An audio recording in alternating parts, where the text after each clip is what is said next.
I gotta know.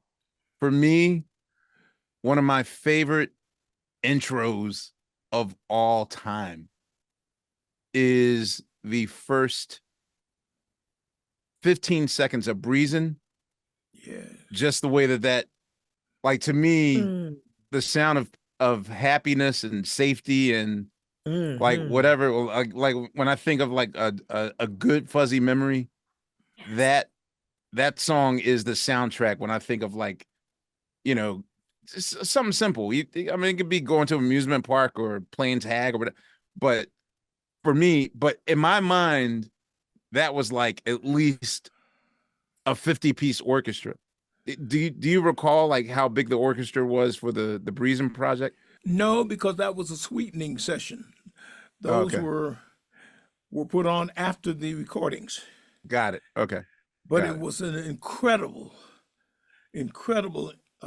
situation that happened then. Okay. Um, I had a great band full of young, passionate, expert, very creative young musicians. Hmm. And we were all excited because we'd been working together, and we practiced all the time, at least 3 days a week. When we were on the road, we practiced every day. Right. So when we did a gig, actually, the gig was so easy because the rehearsals were so intense. The gig was super easy. And there was a situation that happened. People started calling us to open for superstars, Right. and my band was not known yet. I had a somewhat of a reputation, but no hit records yet. Hmm. So whenever they called us to open for somebody, half of the audience left when my show was finished. And I remember, I'm the opening act. Yeah. So I began to notice that.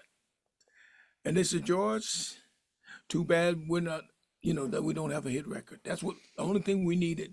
So through this man, Tommy LiPuma, who had heard me sing Hmm. 5 years ago before this record was released,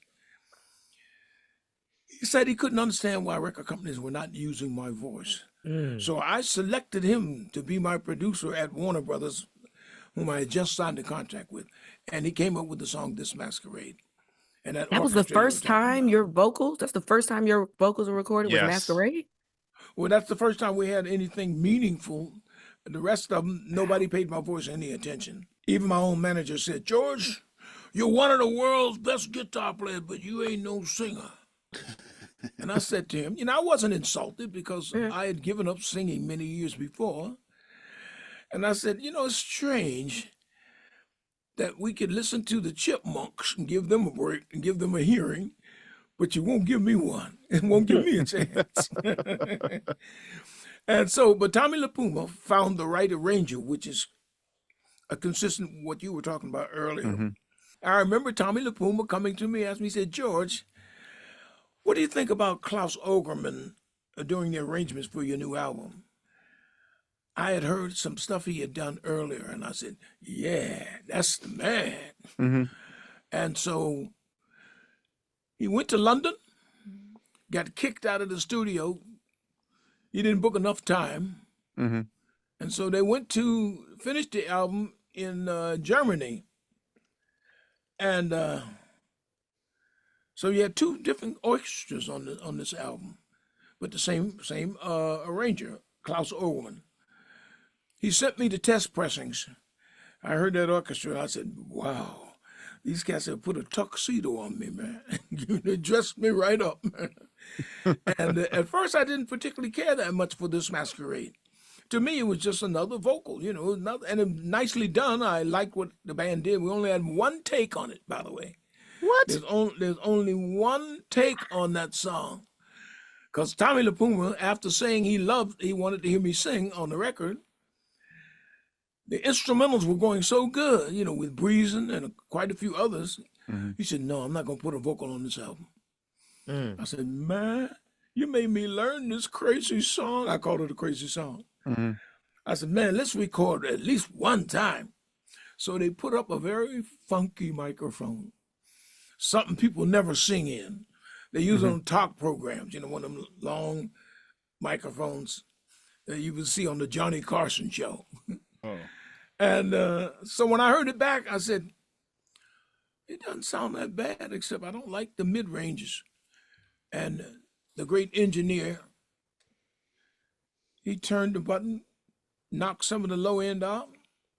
I said, "Oh, that's better. Do it again."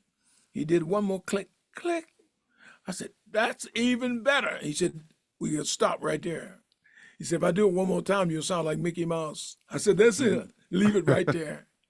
Tommy LiPuma ran out of the studio and ran and broke up a meeting they were having at Warner Brothers. The big wigs were at this long oval-shaped table talking about money, you know. And he took all of his recording equipment over because he never does any playbacks without his own stuff. He set up the recording. He said, "No, this meeting is over." He's telling the big wigs, the money guys, "This meeting is over. You gotta hear this record." So he played this Masquerade. And they said, wait a minute, man. Who is that? Who's singing? And he said, George Benson. And they said, "But I thought he was a guitar player." He said, "Well, yeah, but he also sings." So he played the record, and they said, "Man, when are we going to get that? When are we going to get this?" Now, this was before they put the orchestra on. Wow. Right. Okay. He said, "I'm not finished with it yet." He said, "I got work to do on this record." And I didn't know he was going to do all of this. I didn't know how he was going to get it done.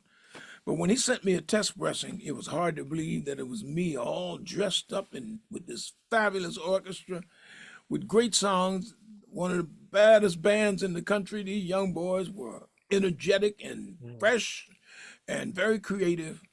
And the album came out. We'll talk about that, what happened later with that, but the album was a monster.